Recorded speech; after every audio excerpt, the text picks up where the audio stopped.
চলো আজকে বানিয়ে দেখাবো লোটে ঝুরু। প্রথমে কড়াইতে একটু সর্ষের তেল নিয়ে নিলাম, সেটা গরম হতে দিলাম।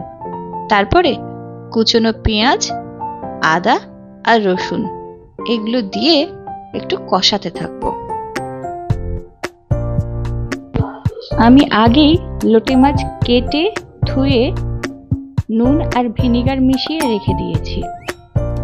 পেঁয়াজটা একটু নরম হয়ে গেলে এর মধ্যে লোটে মাছটা দিয়ে দেব। লোটে মাছগুলো দিয়ে দিলেই এবার একটু চাপা দিয়ে দেব। আর চাপা দিয়ে দিলে আমরা তো জানি লোটে মাছ থেকে অনেক জল বেরোবে এবং লোটে মাছও নরম হয়ে যাবে।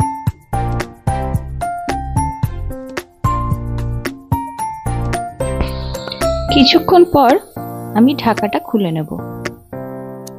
এই যে কতটা জল বেরিয়ে গেছে আর লোটে মাছও নরম হয়ে গেছে। এরপরে দুটো কাঁটা চামচ নিয়ে লোটের কাঁটাগুলোকে তুলে ফেলবো। মাঝের যে বড় কাঁটাটা আছে ওটা তুলে নিলে হয়ে যাবে। কাঁটা চামচ দিয়ে একটু খোঁচাখুঁচি করে কাঁটাগুলোকে তুলে নিই।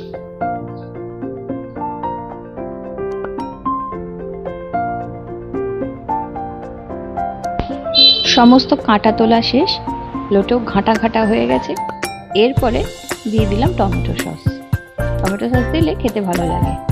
এবারে ধনে গুঁড়ো, জিরে গুঁড়ো দিয়ে একটু নাড়তে হবে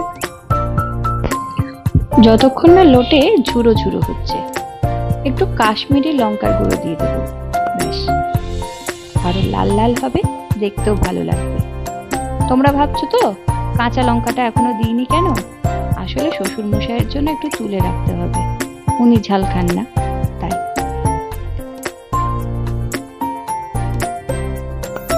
নেকটা নাড়ানাড়ির পরে লোটে একটু ঝুরো ঝুরো হয়েছে, একটু শ্বশুর মশাইয়ের জন্য তুলে নিয়ে এরপরে কাঁচা লঙ্কাটা দিয়ে দেবো। কাঁচা লঙ্কা দিয়ে দিলাম, আরো একটু নাড়ানাড়ি করি, করে লোটে ঝুরো হয়ে যাবে।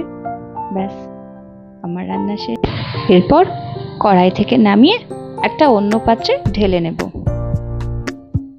দেখো তো কেমন হয়েছে।